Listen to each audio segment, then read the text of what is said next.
花莲开6000多万打造的美术馆，部分展场所无用来雕作品的轨道，就要艺术家家己去钉钉啊，甚至售后搁要补图来复原。文化部回应讲，这是家己办展览的人才爱家己出钱去吊挂作品甲复原。不过，若是申请展，也是外县市内的展览者，因拢会提供协助。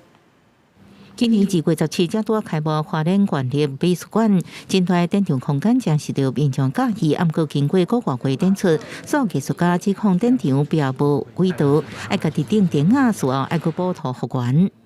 耗费了6000多万展馆内并没有设置这个滑轨跟挂钩对这个艺术品来说非常的不重视，那对这一些艺术家的展出也非常的不尊重。外国会表面是失层丐帮，艺术家烦恼无法度吊较重的位。万一那个墙面无法负荷，那花莲的地震又很多，那这万一画掉下来砸到我们去观赏这些作品的民众，县府要怎么样来解决这个部分？文化局解释，展览空间有分 B、C、D 区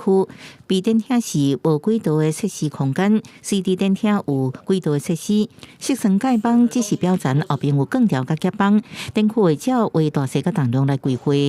这是当代美术馆的做法，它内层其实是夹板，它可以固定钉子支撑力；外层是细酸盖板，那就是换展的时候换颜色补钉，那它都很容易修复。另外，条的费用按家己开钱的部分，文化局澄清，收费对象是家己办展览的人，按过亲像有申请展，经过审查了后，就应提供2到10万块的补助经费。外县市未来展览对象也协助。记者综合报道。